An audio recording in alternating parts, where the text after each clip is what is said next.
Who gives you raging arcade gameplay? Who gives you the most authentic sports games? Who gives you a game that lets you fly? Apparently Sega. Yeah, that's no What other did it say? games. Something about the top about a rager? What did it say? Something about who lets you rage, or I don't remember now. Hey everybody, welcome to Play Retro. This is the show where we talk about old-ass video games from Sega and others. My name is Scott Johnson. I'm one of your hosts, and I sure like to hit balls with metal paddles. Real hard, too, when I can. Yeah. When you get through a cool hole, well, my whole world comes together in a way that's hard to describe. Up the ramp, down the chute, over the weird pixelated graphics of the 90s. It's all here for the taking. Time to fire up my Saturn. Yeah, we saw we were kind of the same area there, all these double entendres with pinballs. And I'm your other host, Brian Dunaway, and my ball is stuck under that flapper thingy again, and I'm afraid if I ask the pinball wizard to fix it one more time, he's going to pin my balls to the flippers. Maybe just a little hip check for some jiggly table action will get it moving, and I tilted. Wizard of the pinballs, save me! The pinball I always was getting ball stuck. Whenever I go play pinball, I always get a ball stuck, and I always have to get the guy to come over, and he always has to take the key and pop up the lid and jiggle stuff around and look at me and click a couple of buttons while staring me right in the eyes like, could you please? What did you do? How did you make that happen? How do you get him stuck like that? I don't know. That's the problem. I'm just playing. To me, I'm playing pinball. Maybe someone could come up behind me and go, don't do that. It's never happened to me, man. I don't think I've ever gotten stuck in a pinball stuck somewhere. Really? Yeah. I've had tilt situations where like a ball will hang, like it'll perfectly perch on top of a two-sided thing where it's supposed to go one way or the other. Yeah. And it will just kind of hang out there. And then I'll move it and it'll move. Yeah. But I've never had it where it's like, oh shit, call the guy. I can't get the ball to move. That's crazy. Yeah. I've done it. You got like weird. Once again, I probably don't go to the highest pinball, stadiums. What's the word I'm looking for? Your standards are medium to low, is what you're saying. That's right. And when I usually go, I like play everything. So I don't just stick to the newer tables. I'll look for like the oldest table. I also play the new stuff too. I love rarely get anything stuck in those. But I'll usually look for anything that's kind of a rarity or oddity, probably years of misuse or, probably needs more repair or stuff. I'm always just looking at the oldest thing in the That's how they get room. you. That's how they get you. It's like, what are these things? My like you used to just, that's all you did was shake them. Like you didn't have flippers. You would just literally shake them. Yeah. And I've seen some of those. Yeah. I've seen some of the really old like 40s, 50s things. Yeah. There's some jank ass stuff. I used to always be real nervous because once I started getting around people who played a lot of pinball. By the way, Tom DeGosa, thank you for igniting my deeper love of pinball. Is that what he's done there? Always had a casual love for pinball, but when he was making his trip down past my house, we stopped and we went and played some pinball, and he really opened my eyes to some things I never saw about. So I went from being a casual pinball player to an aspiring pinball wizard. So I'm nowhere near that, but still, he taught me a lot, and like some of the things I used to get nervous about, because if you go to a real pinball place, people they realize you're going to be bumping and tapping and trying to avoid tilts. But if you go to an arcade that's like regular arcade machines, they got a few pinball machines, and you're bumping, and they're like, "Hey, stop bumping it!" Yeah. And it's like, that's how you play the game. Yeah, that's what you do, man. Also, can I just say this about Tom DeGosa? I can't really show any pictures right now, but this guy freaks me out a little bit, and here's why. He's one of the most knowledgeable, true aficionados of retro content of almost any kind. He's the man. He just knows stuff and is like a well of information, and he really loves it, and he's super into it. And so when you hear about this guy, you think, well, when I meet him, I'm going to meet a seasoned 60-something-year-old guy. You know what I mean? And he's really seen some stuff. He's been here a long time. No, he's like he looks 12. He looks 12. He's amazing. He's well preserved. He really is. I think he's got a long history in front of him or something like that. Yeah, that's right. That's the right word. Anyway, well, we got a drink over at Brian's house. Everybody break him open. Sorry about that. I tried to crack it open ever so silently. What do we got there? Cherry? Is that what we got? We got blackberry Dr. Pepper zero sugar. I like that flavor. Yeah, I like this one pretty good. Yeah. I should have. They don't sponsor us, by the way. This is episode 200, and still no as many Dr. Pepper zero sugars as I've still no sponsorship. Nope. But I'll tell you what's bigger than any paid sponsorship. This close up of you right there doing that. Look at you going, man. Look at how I'm holding it too. It makes it like it's a tiny one. Yeah. Because the way I'm gripping it. I love it. Well, anyway, we're going to talk all about the Saturn pinball games that some of you may not even have known existed, like me before this episode. I didn't. I accidentally saw this in a magazine from, I guess it must have been 1996 is when these came out. Yeah, 95. I saw a magazine from 1995 and I was just kind of going through it, and I saw an advertisement for Digital Pinball Last Gladiators. And I was like, on the Saturn? I was like, I don't remember any pinball games on there. Yeah. And I went and looked, and I was like, holy crap, they had a butt ton of pinball games. And so I'm like, I'm down. Let's do it. It's a massive fandom around them. People really into them. So we're going to give it its due today on our episode 200. By the way, congratulations. Our first episode of 2026 just happened to be episode 200. Look at that. Nicely done, Brian. Look at us. You know, we did so good. Yeah. So, so thank you for proper show. Proper show was good. How many? Okay. I'm going to do a little fun little math here real quick. Okay. If I go to let's see, let's go find. Have we been doing this for 4 years? Does that sound right? It does sound right, but I could be wrong. I've been wrong before about things in life. Because you get about 50 episodes per year, because we occasionally have to miss. We missed 2 out of 52. Come on, cut us some slack, would you? Okay, we started like in January of 1 year, because we was like, we kicked off in a January. So we did our final episode of Final Score was in 2014. August of that year, and that was Final Score episode 168. We didn't even do 200 of those. Yeah.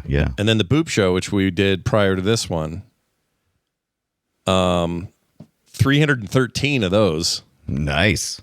And look at us now at 2. So I guess you guys have about 113 episodes to go. And I'll be honest with you, I feel like we just started this show. I know, it's weird. I don't get it. It is so odd. I don't like it. I don't like it at all. It's flying. Anyway, I'm not even going to look at those ELR episodes or any of this other shit I got in here. Forget about all that. And it is very rare for us to miss an episode. Only missing 2 episodes in a year on a weekly podcast. That's pretty good. Yeah, That's pretty good. I don't know anybody who's nearly that consistent.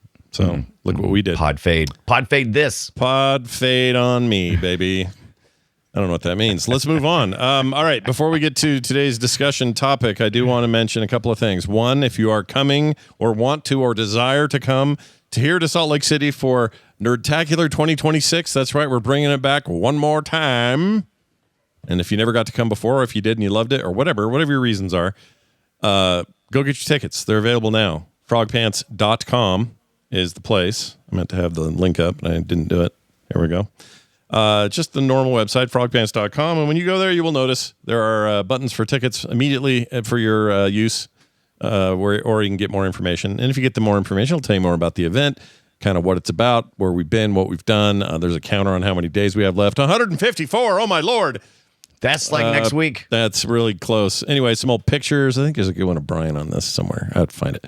But anyway, go get them. They're going to go I come quick. every 13 years. So last time I was there, I believe, was 2013 maybe? So 14. Was it 14? Okay, then I guess every 12 years then. You were definitely there 14 because I found right. some video of you from our live film sack in 14.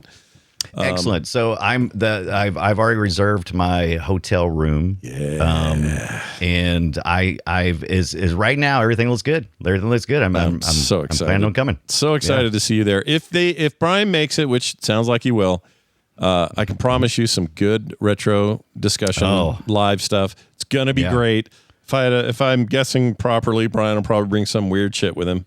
I'm going to have to bring some stuff, but I'm probably going to fly this time. I don't know if I have the 2.5 days there and 2.5 days back in me right now to drive. That's a lot, right? It's probably going to be a flight. Yeah, usually we drive because we have a bunch of swag and stuff, and maybe I'll ship some stuff. I could ship some stuff. Yeah, you could always ship things. guess we'll ship a few things to Scott, so it'll be there. I'm not going to ship no CRTs or anything, but still. No, don't do that. I'll probably find one on the side of the road when I'm in Utah anyway, and we'll just fix that one up. Yeah, I have no doubt that this is true. But I am so excited to have as many of you there from the Play Retro family as possible.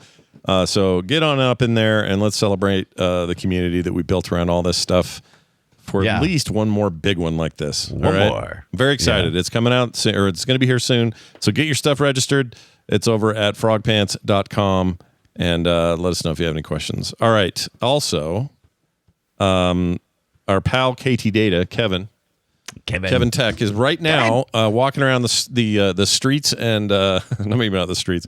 He's walking around the hotels and the convention center spaces available to people at the Consumer Electronics Show in Las Vegas, Nevada. And as a result, he started sending me some photo dumps of things he's seen so far, especially with retro stuff. And I didn't know some of this was coming. So, for example, I'm going to bring these up here. Did he use Photo Bucket? No, he did not use Photo Bucket, although he could have. Hold on. Why isn't this working? Sorry, I should have. I know you haven't got it centered yet, but I am already properly teased. Well, you should be excited because this is exciting stuff. Yeah. Okay, so let me bring that down just a tad so you can see the whole thing. There we go. Okay, so what we got here is made a little PDF of all these images he sent. Atari has got a bunch of stuff on tap, including this new My Arcade. How many buttons is that? 8 button face button, spinny wheel. What do you call it? The wheel. They're the ball, the joystick, and the number pad. Yeah. All that shit in this new tabletop design little cabinet unit. That's coming out. That's official. So Atari and My Arcade's really jamming. Like I got the Game Station Pro thing, so this is like a continuation of that relationship. So I'm pretty excited. Yeah, they call it the Atari Game Station Mega Tabletop Retro Arcade. They're gonna stick with the Game Station stuff. Yeah, it's made of wood. It's got all the stuff I just mentioned. You got your made of wood. So you'll be able to get this thing. I don't know how soon PCBs are made of wood. Yeah, look at the lighting under those. This is like a Pac-Man edition of it. You know, it looks like almost the exact same box as the other one that I got with my Game Station. So I am all on this, and I am down. So You're excited. I need to add that to my Game Station right there, and there it is. Yeah, you're showing that. Now, this isn't the same one you got, is it? Or do you have all the numbers on the side, the number pads? I do have the numbers on the side. Yeah, that's the same one. Actually, mine's one of the first ones. It came with a whole bunch of extra stuff.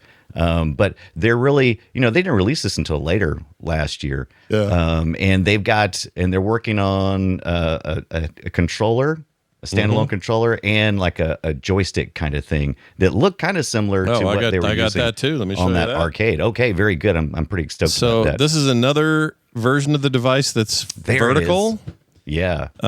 That's like exactly what you have, but vertical. So it's for all your vertical games. So that's the controller, I believe. I don't believe there's a screen on that. It looks like a screen, but I think that's pretty sure it's the screen, isn't it?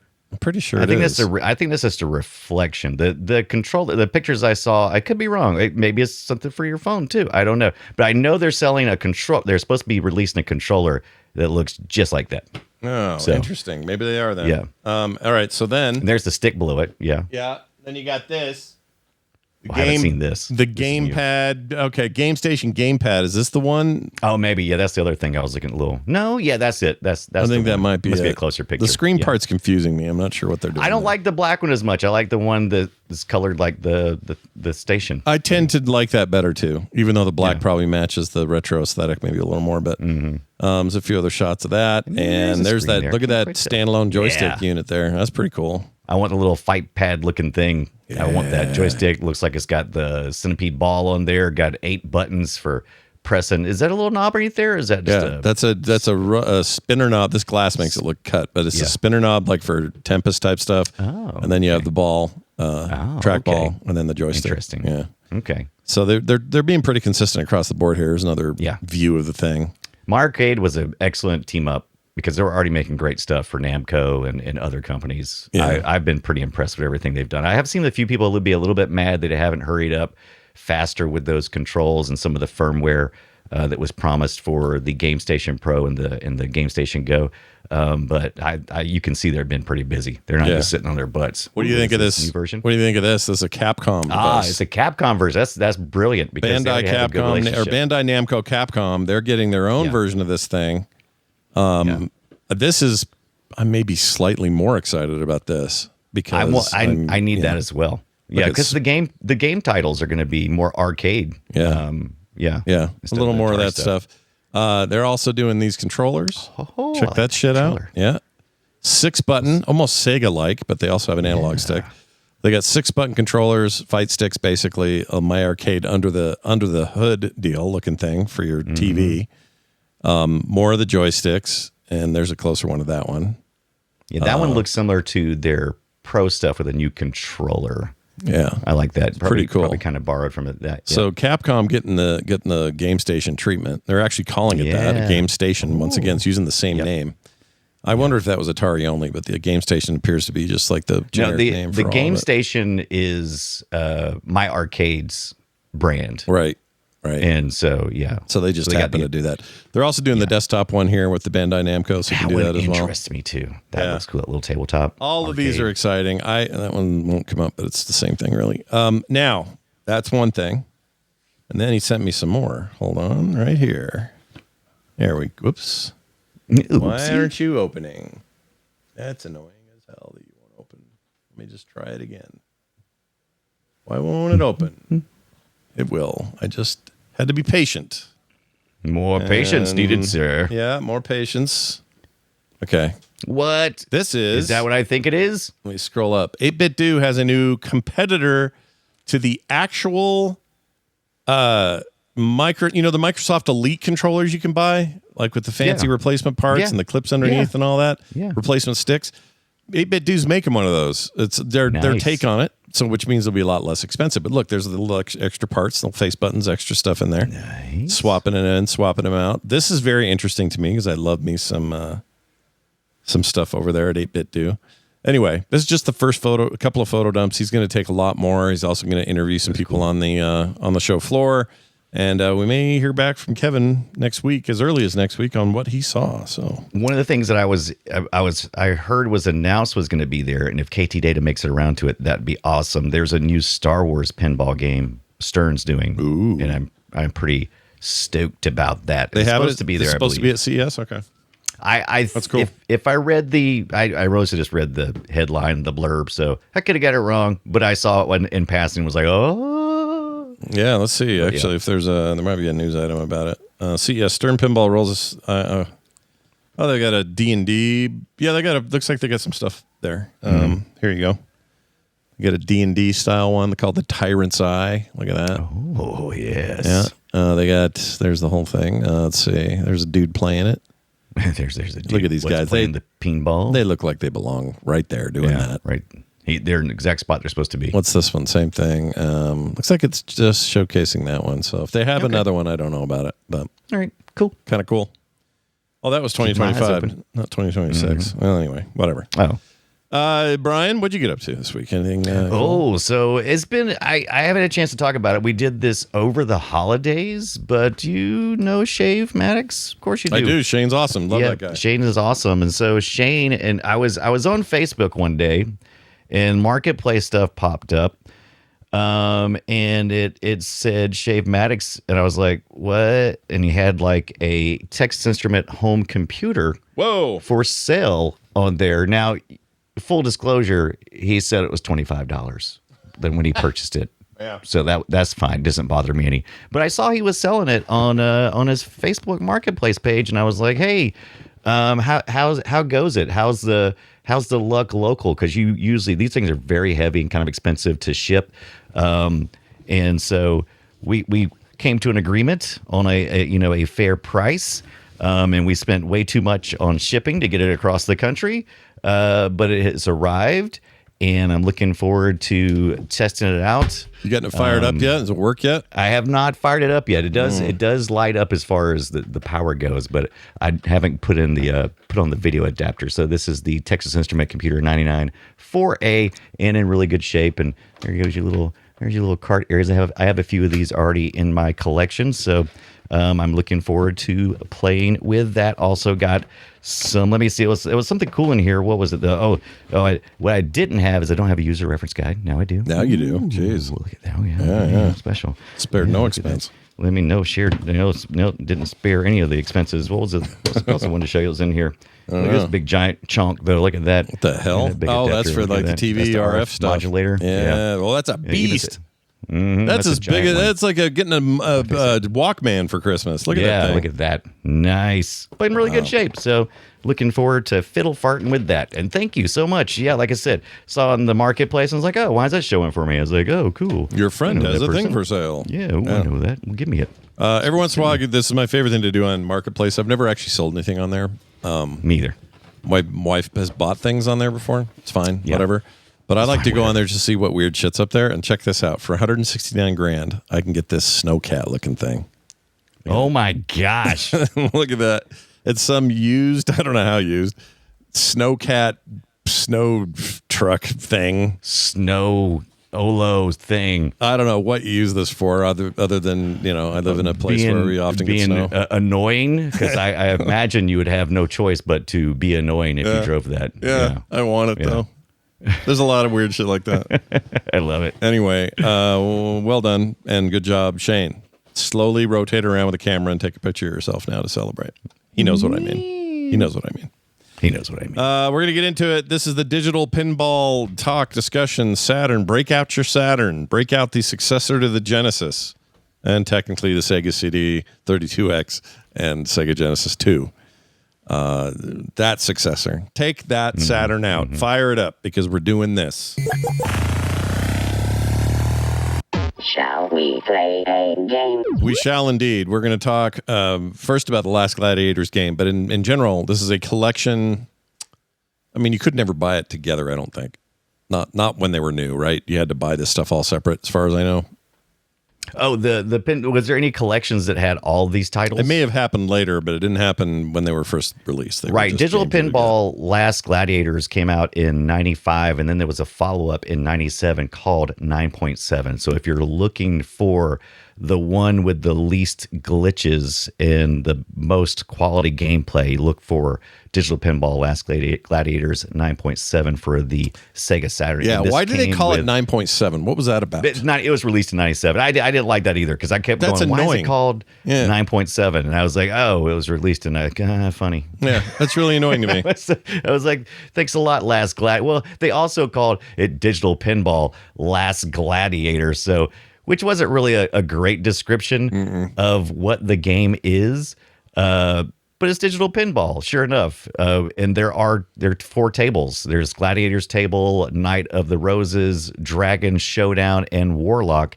And each of those tables has a varying amount of joy. And I think the first one was really good, the Gladiator. So they probably did right. Also, it's got these great little shots at the top of, little full motion videos of people dressed up in real gladiator garb or lack of clothes, but being buff with a hat, Yeah, if you're into that Roman gladiator thing, this game loves you. It wants you to be a part of its life. Physics are pretty good. I found it a little floaty and slow, but mileage may vary. Some people have a taste for digital pinball to be a little slower. I like it. I like mine to be a little more flowy, what I call arcade-like, because when you play fast balls on a table like this, it's not an equivalent to playing a fast ball at the arcade. Right. It's just annoying is what it is. Right. So, yeah, they found a way to make it fun, which is what you do when you arcadeify something, right? It's like, this isn't the perfect, physics, but it's more fun this way. This is what we're doing it. Yeah, and I agree with that. I don't think I'd take any issue with that. Here's kind of what it sounded like. Let's turn that up.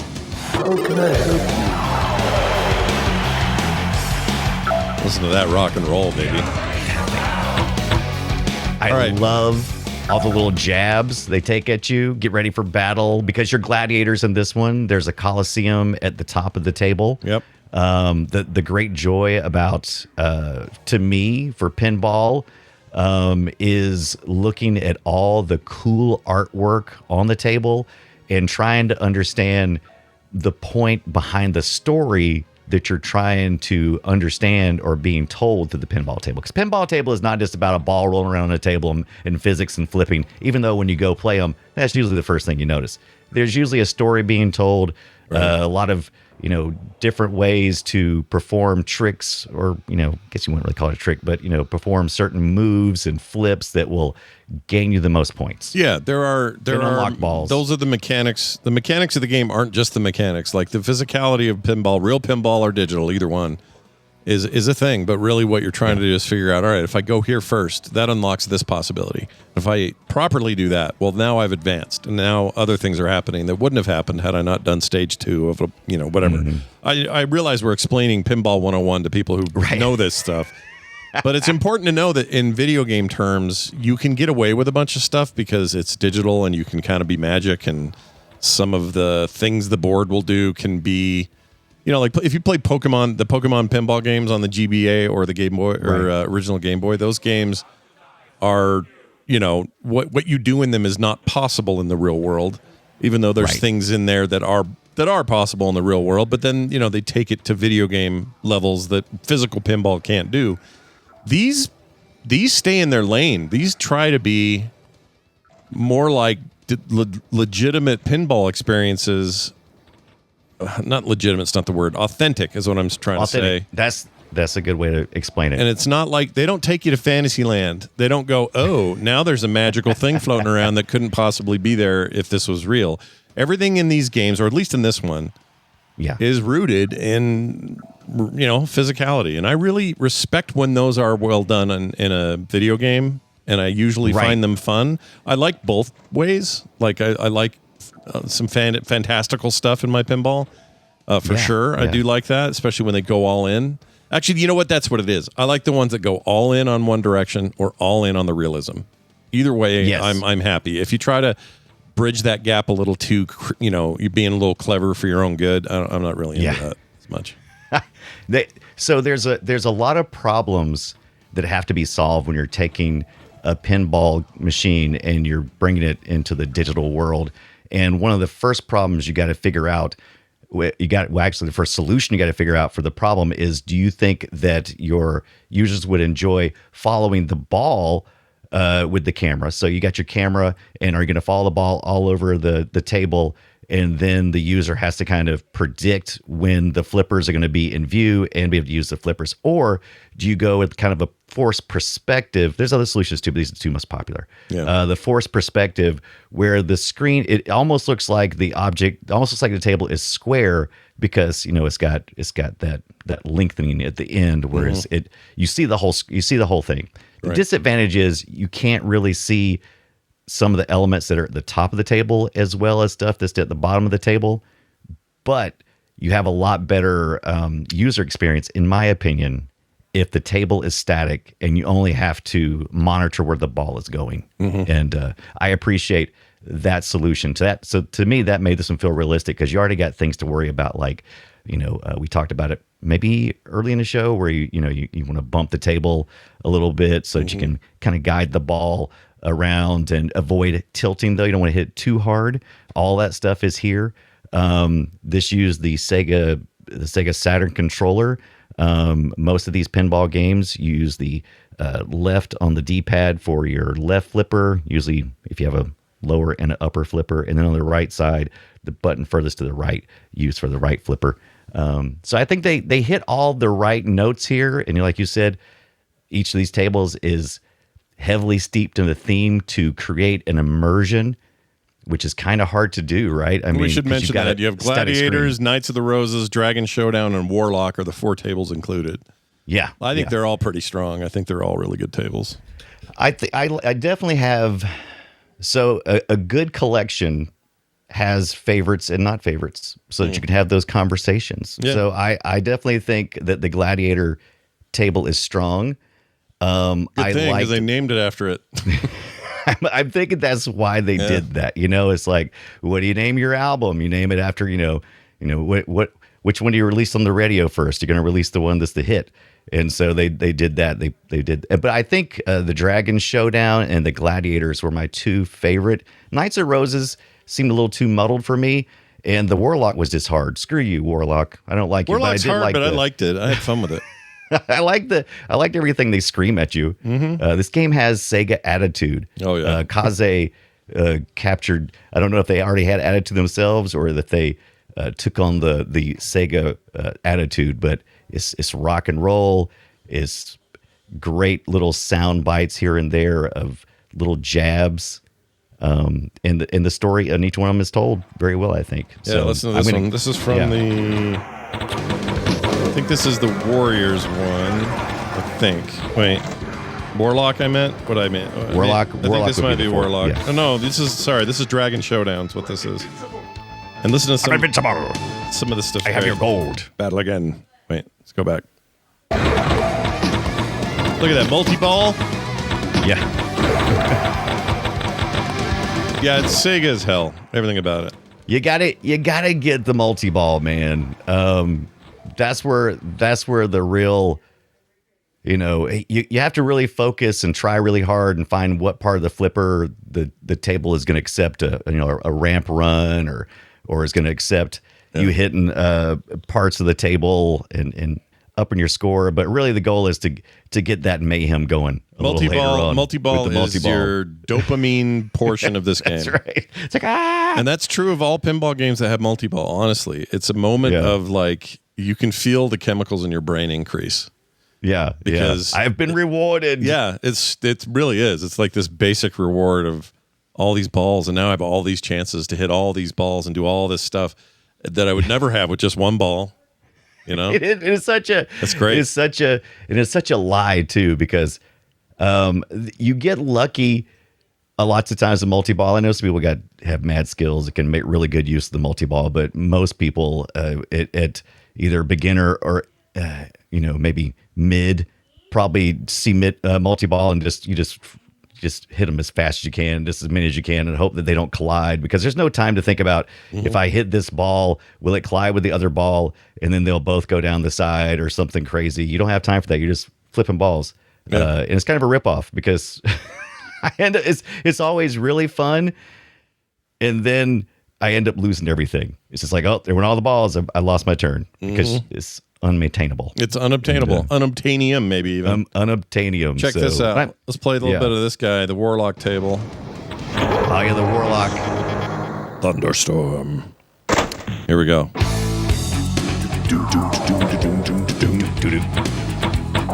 I mean, if you're just sitting around going, I'm eating edibles all night, what do you want to do? I think you could do a lot worse than this. Yeah.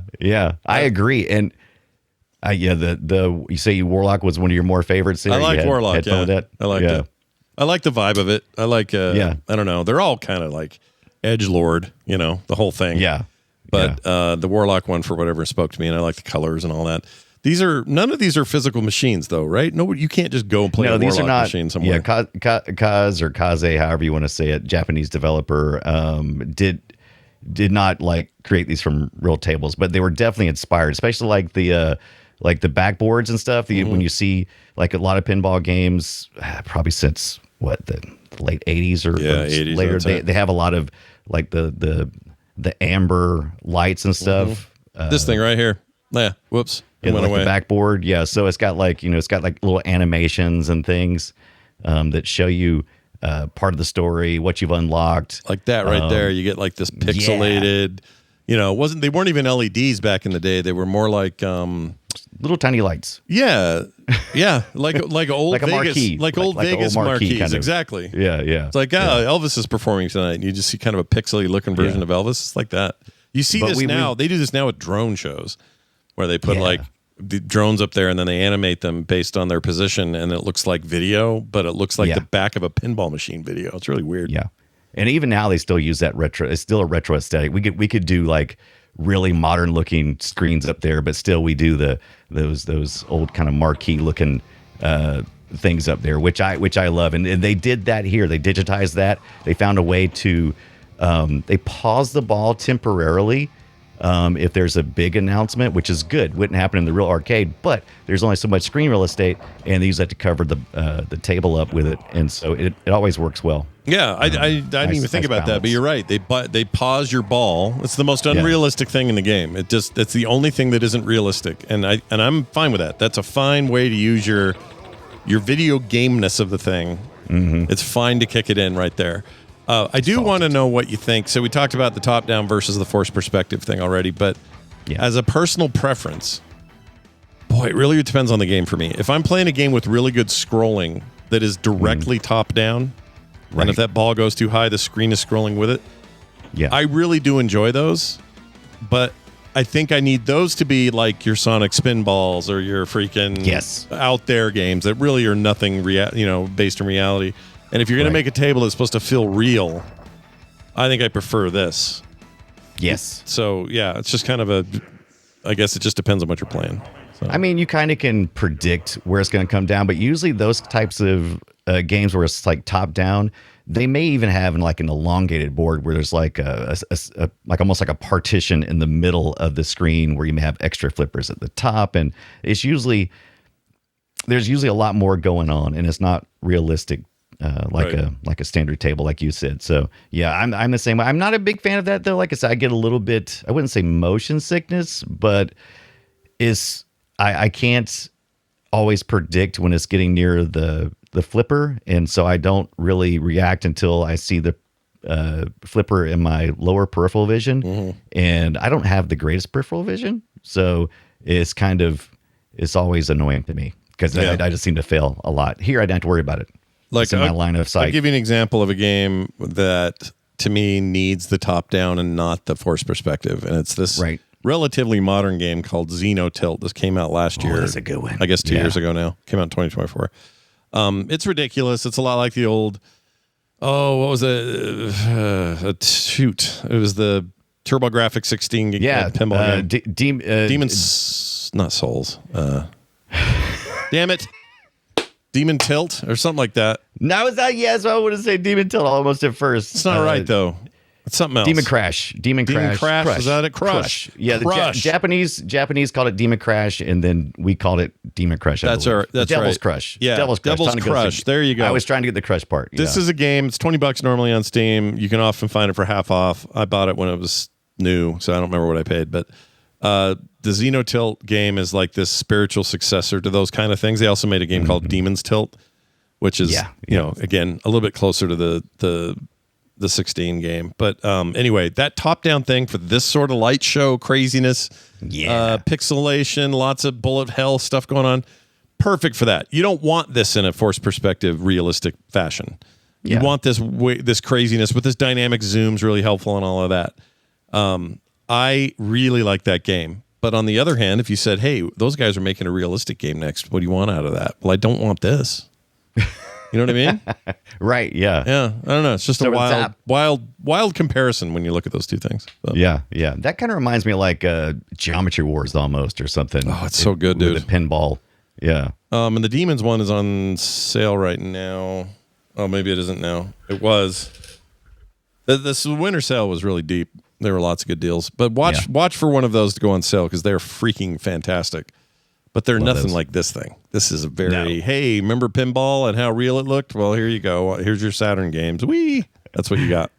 Yeah, we got that one digital pinball last Gladiators in '95, and then you could have picked up a better version in '97. But between that, we got the one you're about to talk about now. Same people, but it only was released in Japan. But it would be foolish for us not to talk about it because all the vocal stuff is in English. Just some of the instructions you couldn't read because it was in Japanese. It was called Necronomicon. Yeah, 1996, Japanese. Some HP Lovecraftian stuff. Big time. Right. Let me turn up some of this. We can hear a little bit of it. You need to listen to this because you'll find out why this is so tasty in a minute. All right, hang on. Let me back it up. Kind of quiet. Let me turn it up some. Turn it up. I mean, listen to that. It's like this slow, hey, I'm a monk in a chapel, but they got this music like all the shit's going down. So how Powers the background voice. Oh, that's a dude. Oh no, yeah. So how timely is it that this looks like a MTV music video in this intro? Because that music you're hearing is from guitarist John Petrucci, if I'm saying it right, probably not. From Dream Theater, right? Yeah. So he did this, it is Petrucci, phenomenal. I believe is how you say it. Petrucci, yeah, Petrucci, Petrucci, I think.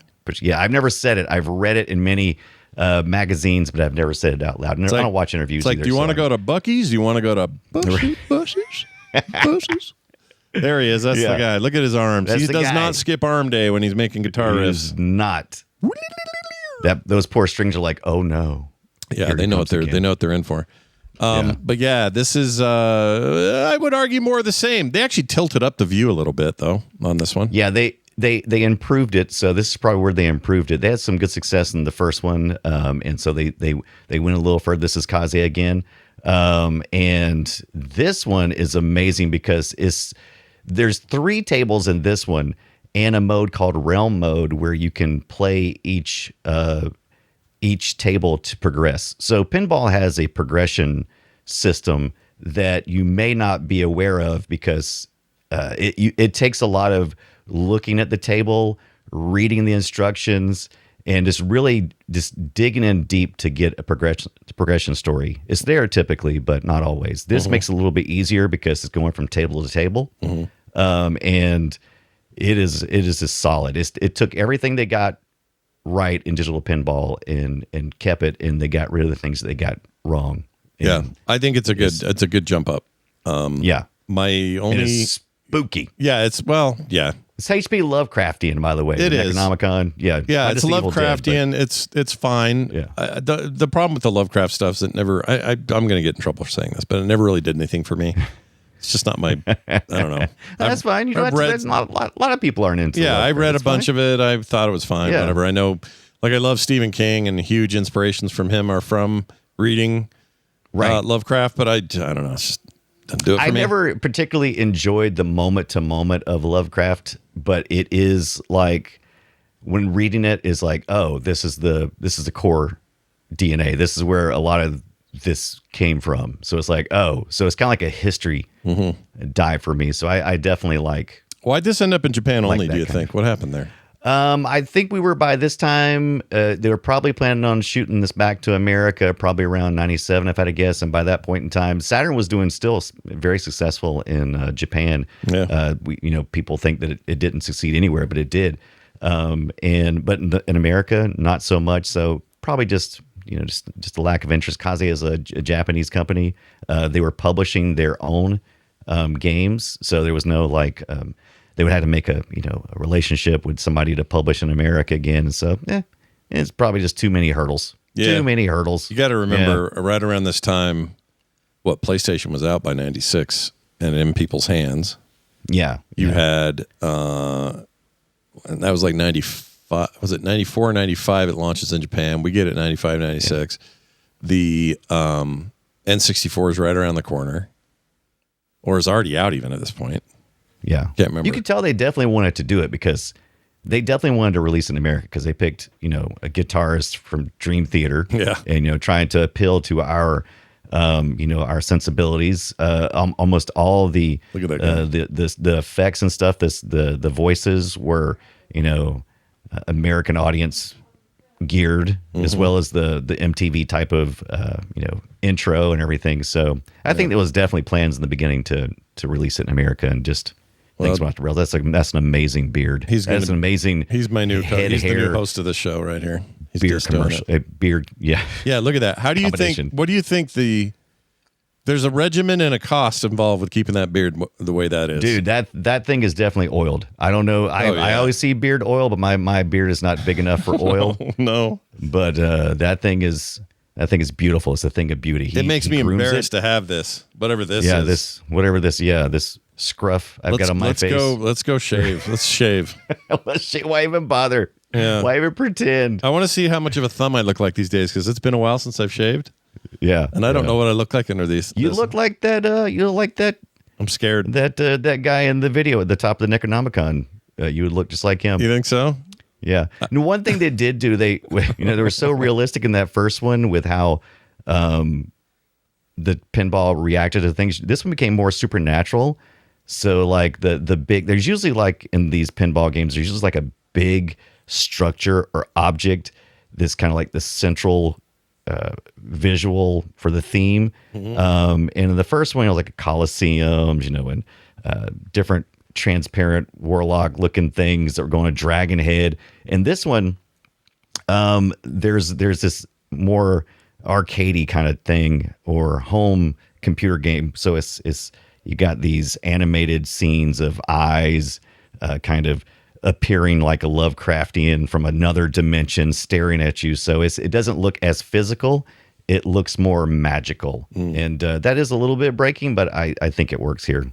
Yeah, that's fine. Yeah. Now, if you jumped ahead and went to the game called Hyper 3D Pinball in 1996, a.k.a. Tilt, they decided, hey, y'all, what if, and then this is different developers, all right, so I don't want to, I'm not trying to besmirch anybody, but they were like, you know how we kind of tilted up a little bit last time from the view? What if we just full on went all the way up? And that's what they did. So there's that. We're going to call it Tilt for a reason. This thing was a bugger to play. It's fast. Yeah. It is fast. Extremely fast, which is, maybe that's what you want.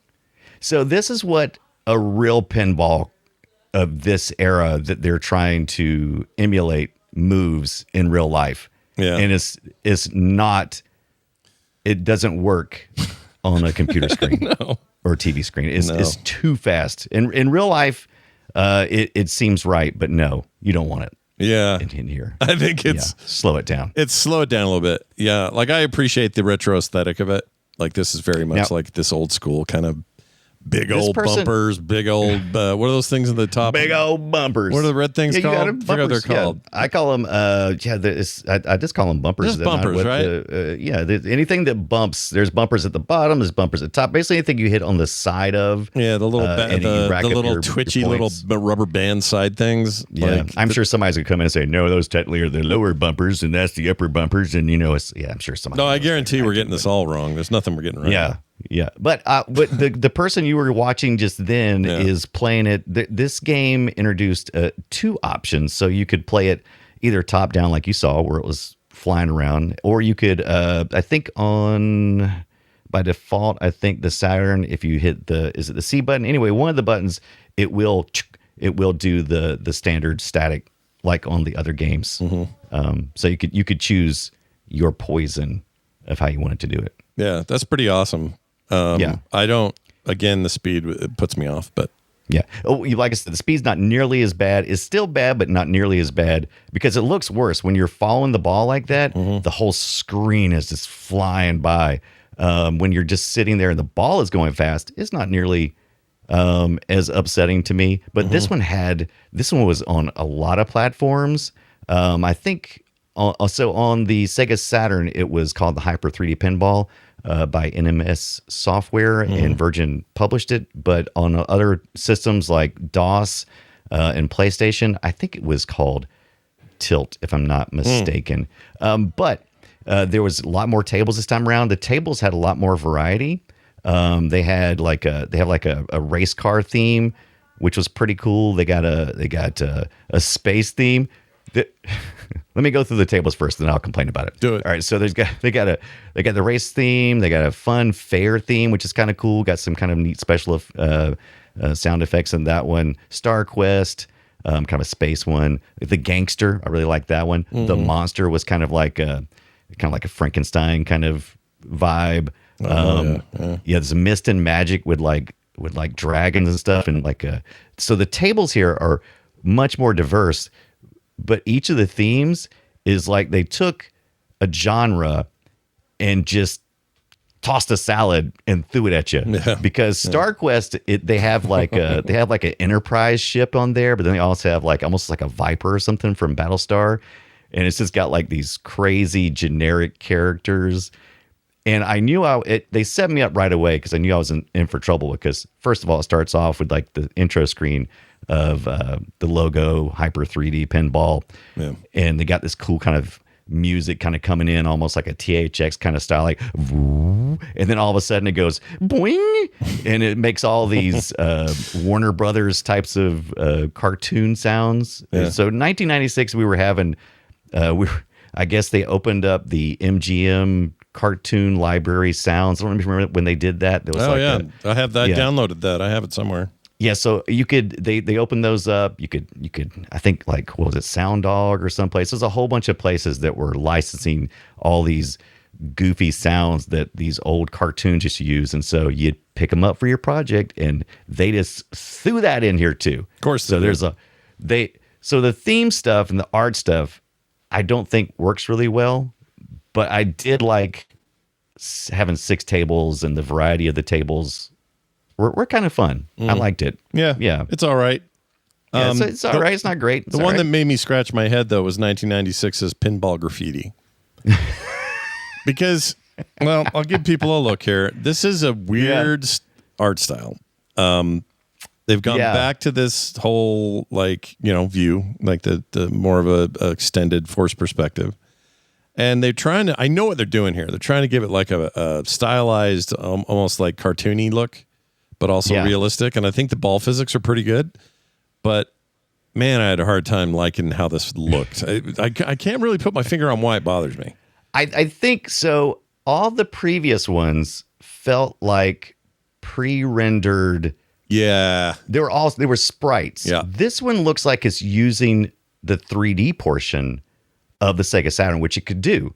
It wasn't the greatest at it, but it could definitely do it. And it looks like to me, this table is fully realized in real-time 3D, and it's kind of it definitely is. As you can see when it zooms in like this, it's low poly, pretty ugly textures. Like it's the problem with the Saturn, but I don't know why I don't love it. I'm the same way. I was not wild about the style on Pinball Graffiti. Also, another game that only released in Japan and the UK. Yeah. I also, there's like these zoom ins, which were kind of cool. They had like all these QuickTime events, which was, I thought, pretty smart, which they could do as well, because since it is like, it's a 3D engine, 3D. You just move the camera around. Yeah. You just move the camera around, which is good. That's the benefit. Right. But I think I locked up a couple of times during those. So I don't know if it's because I have a US Saturn, and maybe it was only, it was for Japan and the UK. I don't know if my ROM was PAL or something. But anyway, that kind of broke my experience a little bit. But that was technical issues. I won't rag on them too bad for that. I thought it was a little jarring when it would cut camera. I kind of wish it would, like maybe the camera pick up and zoom in there real quick or something. Or I don't know. Right. There was like a real jarring, like, oh, it's in a hole. How do I know? Because everything froze up and I'm having to look at it. So that's what, right. So the moment-to-moment gameplay of the pinball is not that great. But this is a wild story. This game starts off, you have a basketball career. You're playing as someone who starts off as having a basketball career, and you get injured, and you fall back to this RPG style of progression of going and having to play at bars for the pinball. So there's a huge story that is just weird as all. I love it though. It's a weird story.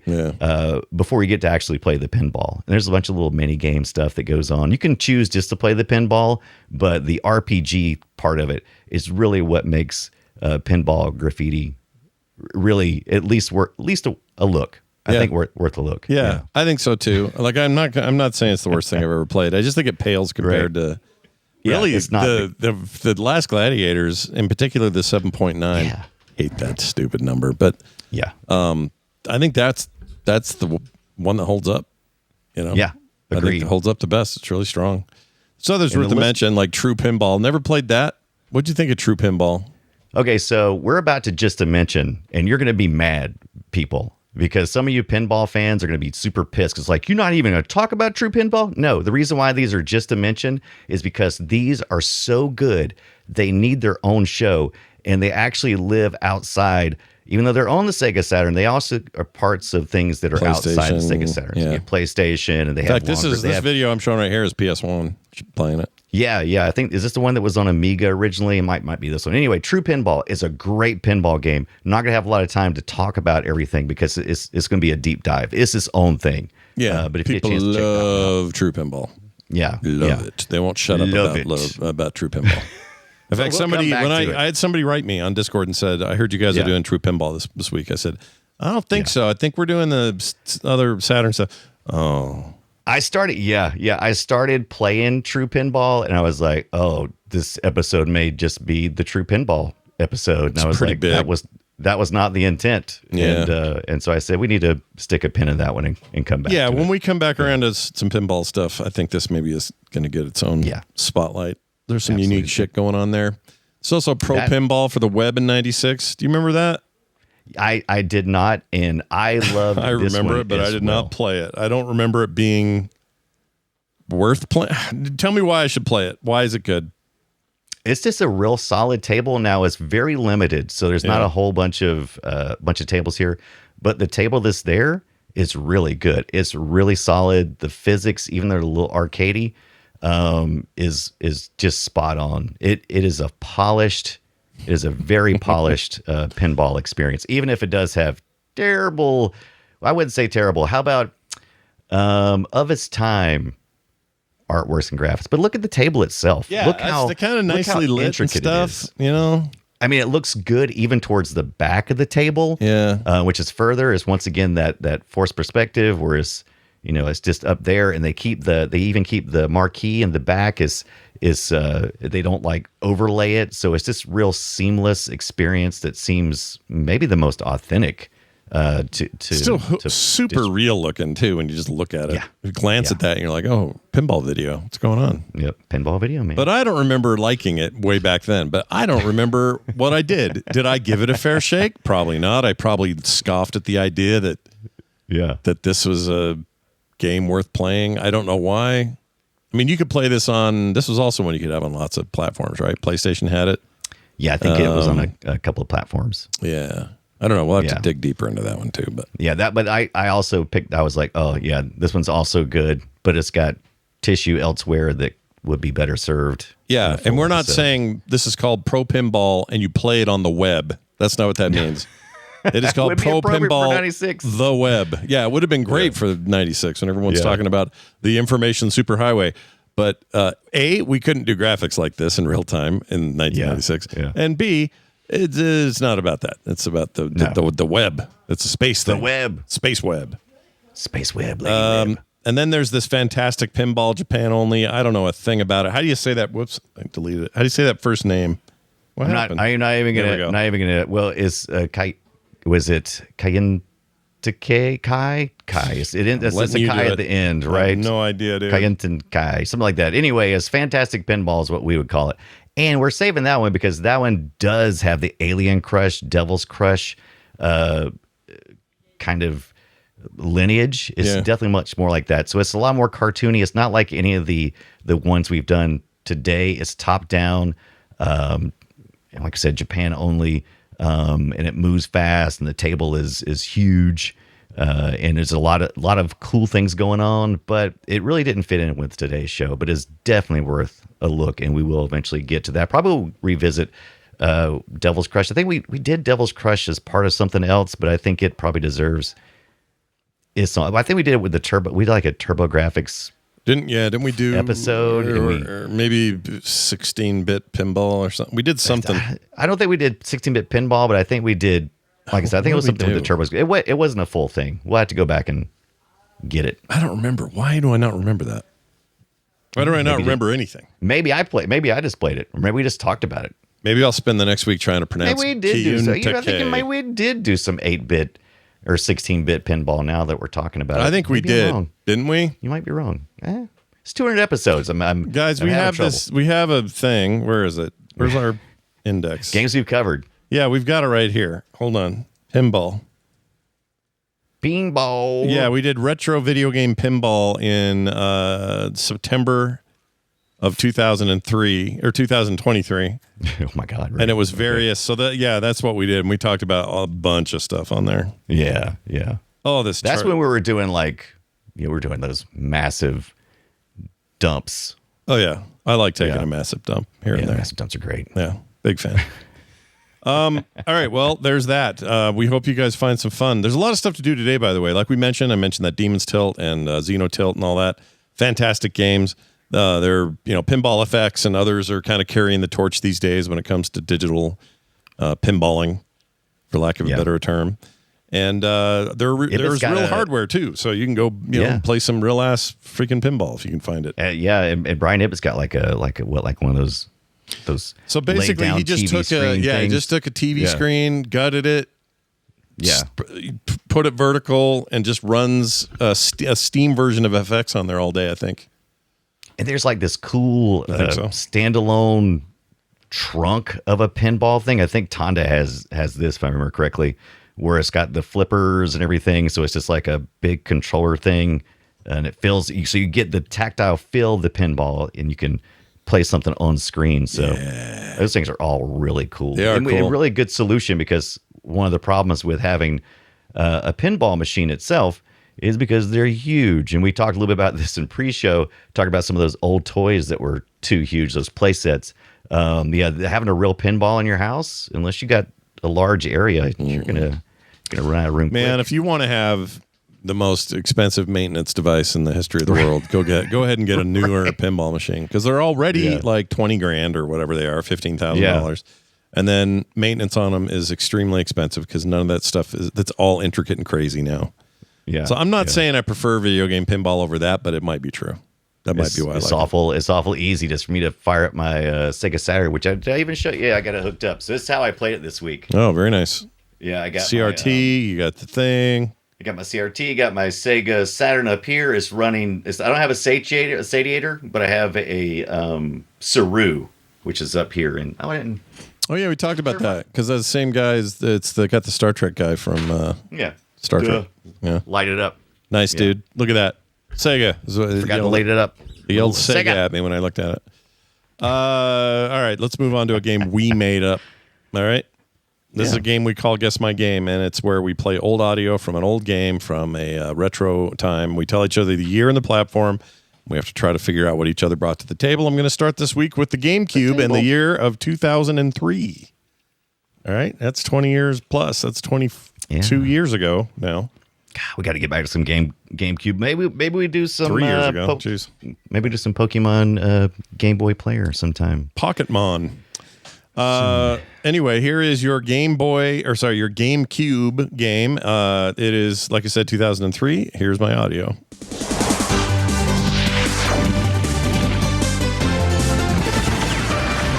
There.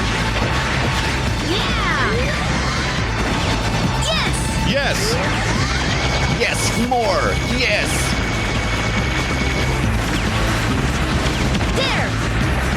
There. Take that. Do it. Do it. So it goes like that. I feel like I'm playing a Bop It. Do it. Bop it. Flip it. Yeah, it's pretty dumb. But it's a game I remembered, and I thought, I wonder if we've done that. And no, we have not. So I'm going to test you with this one. Here are your options. Is it A, Metal Arms, Glitch in the System? B, Gotcha Force? C, Lost Kingdoms? Or D, Ribbit King? These are all actual GameCube games. One of them is the answer. I was going to ask, these are real GameCube games. Mm-hmm. Man, that A, Metal Arms, Glitch in the System, it does kind of sound like it's a kid robot or something, like, hey, look at me, I'm Astro Boy or something, but I don't know. A Gotcha Force? That sounds like a gotcha crap. Lost Kingdoms? Ribbit King? Come on. I don't know. My heart wants to think that there's a game out there right now called Gotcha Force with a bunch of kid-sounding kids that are really robots going, do it. So I'm going to say B, because I want it to be true, not because I know it to be true. All right. You think it's Gotcha Force based on just your gut vibe? My desire for it to be the right answer. All right. I didn't even check what the chat came up with. Let's see. Oh, they're all over the place. So here we go. Have they said anything about Choplifter? No. What? Hold on. I am disappointed. No. Chip Lofter. Okay. All right. Chip Lofter. Okay. As long as at least one. Very funny. All right, let's find out if you got that right. Oh my gosh, you nailed it. What, really? Yeah, you did. All right. It is Gotcha Force, a game that I never played but knew about. I'd heard about it at the time, and it's considered kind of hidden gem sleeper hit type thing. Came from Capcom, and as you know, Capcom. Hold on, I was going to have this ready. Darn it! Here it is. Force. There you go, a little Capcom love for you.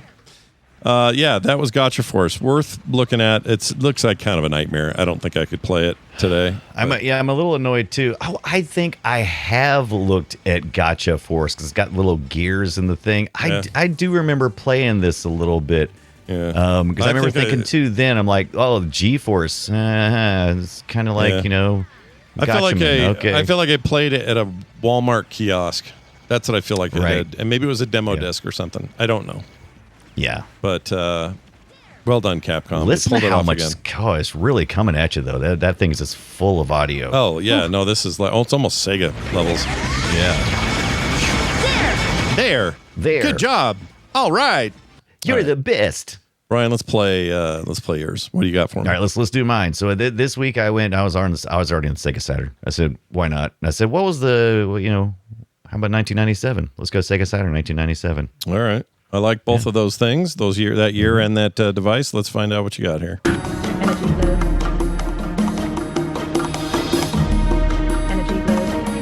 What's she saying? I'm a cheapo. I'm a cheapo. I'm a cheapo.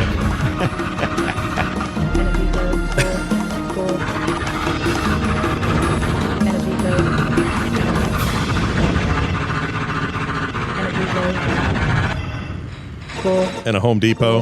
At Home Depot. What is this? Energy low. Energy low. Oh, energy low. Oh my Listen gosh. how good it sounds. It's kind of rad. Damn, that sounds good. Yeah, I'm super into this. All right, tell me the deals. All right, Sega Saturn 1997. Is it A, Mass Destruction, B, Tunnel B1, C, Assault Suit Lanos 2, or D, Thunder Force 5 Perfect System? Just like I call my colon. Yeah, I was going to say. You get up and go, Thunder Force 5, well done. Thunder Force 5 Perfect System. You're the Energy perfect low. system. Energy well low. Done. Energy low. I'm a cheapo. Okay.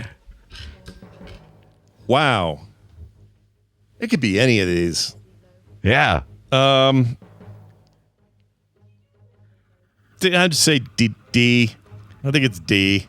D, you think it's them Thunder Force 5's Perfect System? Yeah, I don't know why. That's the only one here that sounds like it might have somebody telling me how low my damn energy is. Yeah, makes sense. That was definitely the idea that I was. Yeah, but it's B. Oh, Tunnel shit. B1. Damn it. Yeah, the most out of all these names. All these names are great. And the one game is like Tunnel B1. Tunnel B1. What is Tunnel B1? Is it a shooter thing or what is this? Yeah, a little shooter, little action adventure kind of game.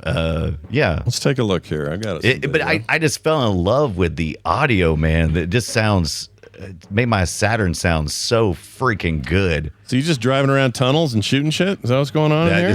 Yep, you're not just any tunnel, Scott. Oh, it's B1. Tunnel B1. Yeah. Have you? Did you see the cover art for it? I don't know if you did or not. The cover art is awesome. Yeah. Hold on a second. But it made it to the PlayStation as well. But look at this cover, I'm interested in you guys. this game. I want more of this. I kind of want to check it out. Yeah, there's something going on here. It was Acclaim, so they were famous for their acclaimed artwork. Let's see. And you can get this on Good Old Games right now for $3.49. So it made it like to DOS and made it to the PlayStation. How's the frame rate on the one I can get on the computer? Can I beef it up? Because I actually might play this. It would definitely be better than the Sega Saturn. Because look at Absolutely. this choppy, ugly mess. It's choppy. It's choppy. Look, Here's the Sega old- Saturn. Here's the old ad, heads by or the way. bits. Look at that. Yeah, I love that. That's so because good. you're literally flying down his mouth, which is a tunnel. Yeah. that Well, not it's Tunnel B1. Gorgeous. Yeah. It's Tunnel B1. Brian won. There is something about an apocalyptic tunnel where you got to go do dark something. Something I like about that. Don't know what it is. And this, like I said, this music just set me off. I was just like, yeah, I'm like Give me legitimately curious. I want to play this. yeah. Yeah. Or is it Good Old Games right now? What'd you say? Good Old Games for $3.49, I think, or something like that. Yeah, so it's super inexpensive. I'm going to do it. It runs in DOSBox, I'm assuming. They usually do. Yeah, DOSBox is what it runs on, so you should be able to fire this up on any of your machines. They should have called it Tunnel 50% B1 I'm a cheapo. That's what they should have done. Yeah, I'm a cheapo. That's great. Love it. Let's move on then to welcoming something to retro right here. Ectoplankton for the DS. I remember this game. January 9th, 2006, if you can believe it. So we're 2 days away before it's retro, but we're close. Yeah. It was the closest I could get. Apparently, there was something going on in 2000, into 2005 and 2006. I've been meaning to go back and look, but I've never really had any trouble nailing down games being released at that time. But man, yeah, I don't know what was going on in 2006 at that time, but it was just like, nope, we're not releasing squat. What do you think that's about? I wonder why that. I don't know. I need to go back and take a look. Yeah. And I'm like, or maybe I'm just misremembering it. Maybe it's always like that every year, but it just felt like this year it seemed to be extra tough. Yeah. I don't know why, but I can't think of anything from that time that was like a big whoop. But here's a little taste of that. Awkward because you have to see it in this mode. Awkward. There we go. Yeah, I remember this. It was a tap and keep rhythm kind of game, but it was done in like this, like, ooh, you're in this miniature world of, well, plankton. Right. And, microorganisms and stuff. I remember this. This was a hot genre on the DS. The DS loved its touchy music. It's tapping. music. Yeah, it's keep the rhythm music games because you had the tapping and timing thing that you could do with the stylus and stuff. It was a big whoop. It's a big old. It's a big old giant whoop right there. All right. Well, that's awesome. Well done. Let's now talk about listener feedback this week. That's right. You've sent us an email, in this case, a voicemail. Welcome to the treasure room. This is from Master Wabbit, who has this to say Master Wabbit. about stuff. Here you go. Hello, Scott and Brian. Master Wabbit here, and I've learned you are playing Beyond Good and Evil for Play Retro. Fantastic game. And if you're hankering for more 2003 action-adventure Zelda-like game, weirdly specific category, there's another one I recommend, Sphinx and the Cursed Mummy. The elevator pitch for this one is that half the time you are playing as Sphinx, running around dungeons and the desert of Egypt to save the world, standard hero stuff. The other half of the time, you are playing as the Cursed Mummy, solving puzzles in the most slapstick Looney Tunes fashion possible, lighting yourself on fire, electrocuting yourself, and more. It's hilarious and worth a playthrough. I see it Master on... Wabbit, I think you've done it again. I think that sounds amazing. You can get this on Switch. I remember this vaguely, and I do remember watching like gameplay footage of it. I've never played it, but I do remember thinking it was hilarious looking. So that is a spot on. THQ Nordic has it now, and they put it out on Switch. Apparently, you can just play it. Okay, yeah, you can just play it. Just play that shit. PlayStation 2 was the original format. I'm trying to find some gameplay here. Yeah, why is this familiar to me too? There's something in here. Yeah. What is it? Did I play that? No, I didn't play this. Look at this. I like this. Look at this guy here. I definitely haven't played it, but I've looked at did we maybe do this at one of our Guess Our Games or something maybe at one point in time? Maybe that's what it is. But I definitely remember watching video of it and going, looks great. Yeah. Don't remember why. I kind of forgot. Yeah. Don't remember why I know this, but I know that. Look at that mummy. He is Tonda says he thinks it's on Steam. That would make sense. THQ Nordic just puts their shit everywhere now. Which is good. But that's a good thing. Usually that's a bad thing, but in this case, it's a good thing. I think it's a good thing. Does that game, let's see, the Steam version, just real quick, let me see. How'd that review? Really well. 94% out of 100 is not bad. Nice. Not a ton of reviews, but that's okay. $14. You know what? Adding that to the old wish list. Add it to the wish list. I'll check that out.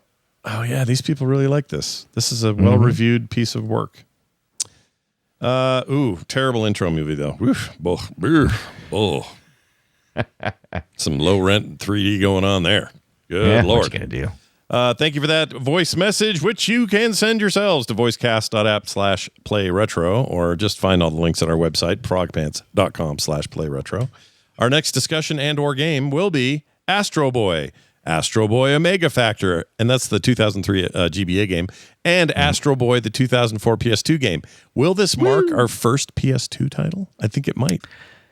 It could potentially be our first PS2 title. Specifically, I think we've covered games before that might have made it to the PS2, but I don't think we've intentionally done a PS2. Because when we first started this show, we said 20 years is our cutoff, and until what, the end of 2004, wouldn't have been counted. So I mean, you got to remember, we are literally on the cusp. This November, the Wii will be 20 years old. Yeah. 20 years ago, I sat out in the snow in the middle of the night at a Target waiting for that effing thing. Yep. Never did quite live up to how much time I spent in the snow, but it's fine. Whatever. It's fine. But my point is, 20 years is starting to be a lot shorter as we move along, isn't it? But that's fine.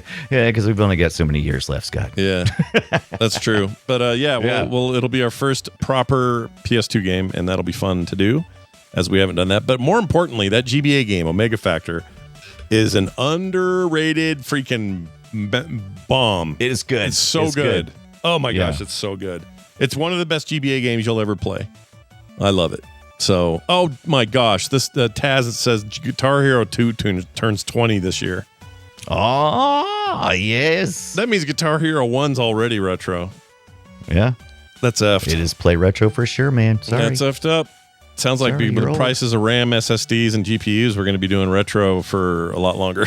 Yeah, that's what happened. Remember, that's what kicked off, at least that's what kicked off my interest in re-examining games I had missed, is during the pandemic when all these studios were having to put major projects on hold, and I was like, what am I going to play? And I was like, yeah, you know what? Let's see all those games I've missed through the years. Yeah. And it was a good time. Also, some people were baked bread. I played old video games.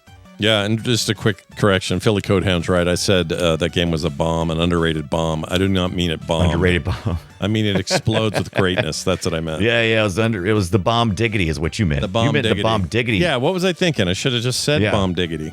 Damn it. Yeah, the diggity is what makes it. It's a modifier. Yeah. So anyway, that's going to be great. We're going to talk about that next week. Can't wait for that. In the meantime, please support our show at patreon.com/playretro. We got two brand new folks. Zeus. Dr. Zeus. Not really sure. Zeeyyus. It's a cool name, but not sure what it means. And Dominic DeLeo. Dominic. Yep. They have both decided that they don't want commercials or ads of any kind. They've decided they want pre-show content every week. That's basically its own show. Today we went to town on like the expensive things only your rich friends got for Christmas. Back in the day. That dude, how big was that? How big did we decide? 8 foot long was how 7.5 feet for that G.I. Joe thing. 7.5 feet. 6 inches shy of 8 feet long. This giant aircraft carrier in your living room. And for just about $20,000, you can go get an unboxed one today. Ooh. Yeah. Anyway, we go all into it, and that's a great place to get it. There's other real great reasons to support us. Really none not to. Head on over today at patreon.com/playretro and become like these guys. Also, don't forget those Nerdtacular tickets available now at frogpants.com. Brian, that's going to do it for us. Anything else you'd like to say or do or think? I can't wait for 200 more. Oh, me too, dude. You know what? We're halfway to 400. Feels good. Yeah, doing it. Feels good. There are enough games on the PS2 to cover the next 200 episodes. We talk every time we start a podcast. It's always like, but will we have the content to cover? Yes, we will. Turns out we will absolutely 100% have the content. Yeah. Anyway, thanks everybody for listening. We'll be back next week. Between now and then, play something retro. We'll see you then.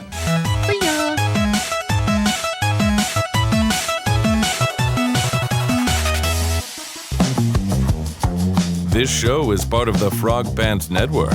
Yes. Get more at frogpants.com.